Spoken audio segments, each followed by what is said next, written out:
Times network ద్వారా గుర్తించబడ్డ India's number 1 varicose veins hospital Avis ని సంప్రదించండి.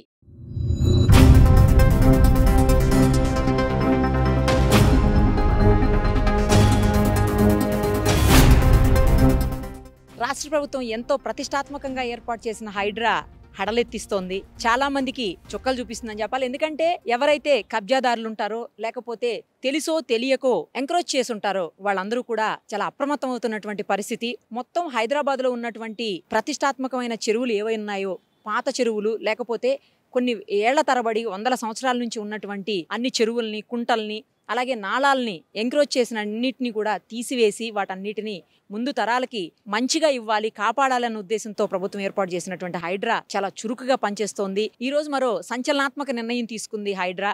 అదేంటంటే శేర్లింగంపల్లి మండల పరిధిలో ఉన్నటువంటి 204 నిర్మాణాలకు నోటీసులు సర్వ్ చేసింది. ఈ రోజు దుర్గం చెరువు FTL లెవెల్లోకి వస్తాయి, అందులో నిర్మాణాలు చేపట్టారంటూ ఈ రోజు అమర్ సొసైటీ కాలనీ అలాగే nectar gardens colony doctors colony వీటితో పాటు కావూరి హిల్స్ ఇలా అనేక కాలనీలో ఉన్నటువంటి దాదాపు 204 నిర్మాణాలకు ఈరోజు నోటీసులు సర్వ్ చేసింది. అందులో 30 రోజులు అంటే ఒక నెల రోజుల పాటు వాటన్నిటికీ కూడా టైం ఇచ్చింది. ఎందుకంటే అంతలోపు ఏవేవైతే బఫర్ జోన్లో ఉన్నాయో ఏవేవైతే FTL లెవెల్లో అక్రమంగా చేపట్టారో ఆ నిర్మాణాలన్నింటినీ కూడా వాళ్లే తొలగించుకోవాలని, లేని పక్షంలో తామే ఆ నిర్మాణాలను చట్టబద్ధంగా తొలగించి వేస్తామని చెప్పేసి హెచ్చరించింది. ఇప్పుడు మనం ఉన్నటువంటి ఈ ప్లేస్ చుట్టుపక్కలనే ఆ 204 నిర్మాణాలు ఉన్నట్టు తెలుస్తోంది. దాంతో పాటు ఇంకో ముఖ్యమైన విషయం ఏంటంటే మీకు అక్కడ కనిపిస్తుంది చూడండి, ఆ బిల్డింగ్ ముఖ్యమంత్రి రేవంత్ రెడ్డి గారి బ్రదర్ కి సంబంధించినటువంటి బిల్డింగ్, తిరుపతి రెడ్డి గారిది. ఆ ఎదురుగుండా ఉన్నది ఆయన ఆఫీసు,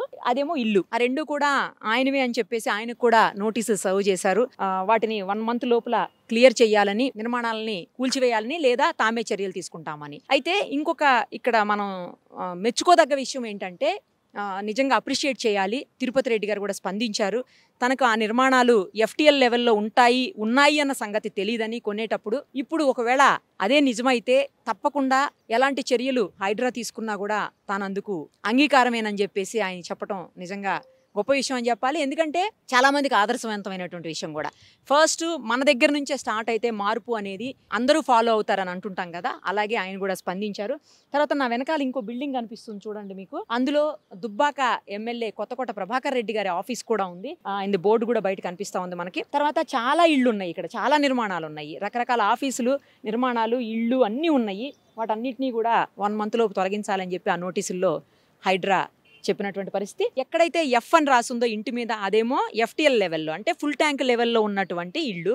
తర్వాత BN రాసున్న ఇళ్ళు లేదా BN రాసున్న నిర్మాణాలు అయితే బఫర్ జోన్లో ఉన్నటువంటి నిర్మాణాలు. మనకు పక్కకు కనిపిస్తుంది చూడండి దుర్గం చెరువు.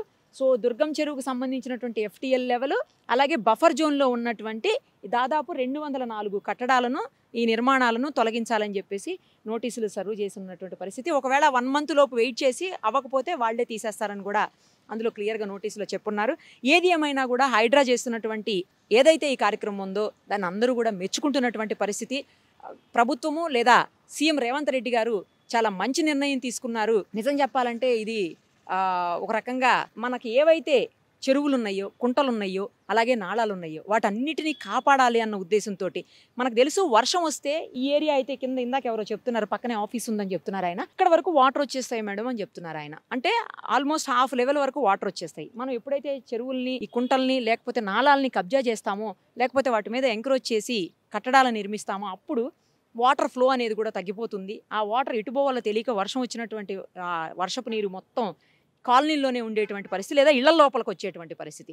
సో అదే ఇదంతా ఫ్రీగా వదిలేస్తే అది చెరువులాగా ఉండిపోతాయి కాబట్టి చెరువులోనే ఉండిపోతాయి. ఇంకొకటి క్లైమేట్ కూడా దారుణంగా చేంజ్ అయింది. గత 10-15 ఏళ్లలో చూసుకుంటే హైదరాబాద్ క్లైమేట్ చాలా దారుణంగా మారిపోయింది. ఇంతకుముందు స్వెట్టింగ్ కానీ లేకపోతే సఫకేషన్ ఇదంతా ఏం ఉండేది కాదు. బట్ ఇప్పుడు ఘోరమైనటువంటి పరిస్థితి.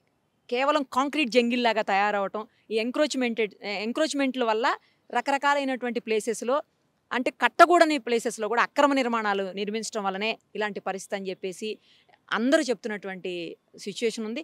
సో మనం మొత్తం వాతావరణాన్ని సమతూకంగా పాటించాల్సినటువంటి అవసరం ఉంటుంది. కాబట్టి ఏవైతే న్యాచురల్గా మనకు వస్తాయో అంటే ఈ చెరువులు కావచ్చు కుంటలు కావచ్చు ఇలాంటివన్నీ కూడా నాళాలు కూడా వాటికి అవే ఫ్లో అయ్యేలాగా మనం వదిలిపెట్టగలిగితే ఎక్కడా కూడా ప్రాబ్లం రాదు అనేసి పర్యావరణవేత్తలందరూ మొత్తుకుంటున్నారు. దీనికి సుప్రీంకోర్టు కోర్ట్స్ అన్నీ కూడా సపోర్ట్ చేస్తున్నటువంటి సిచ్యుయేషను. ఇప్పుడు ఈ హైడ్రా కూడా వచ్చింది కాబట్టి ఇంకోటి ఏంటంటే హైడ్రా మా రాష్ట్రంలోకి రావాలి, మా జిల్లాల్లోకి రావాలనే డిమాండ్ కూడా పెరుగుతున్నటువంటి నేపథ్యంలో ప్రభుత్వం తీసుకున్నటువంటి నిర్ణయం చాలా మంచిది అనే ఒక మెసేజ్ అయితే అందరికీ పోతున్నటువంటి పరిస్థితి. మరి ఇవన్నీ కట్టడాలని వాళ్ళు కూల్చుకుంటారా, లేకపోతే హైడ్రానే మళ్ళీ ఇంకొక స్టెప్ ముందుకేసి కూల్చివేస్తుందా అనేది అయితే చూడాల్సి ఉంది. సుమన్ టీవీలో మీ పర్సనల్ అండ్ బిజినెస్ ప్రమోషన్స్ కోసం కింది నెంబర్కి కాంటాక్ట్ చేయండి.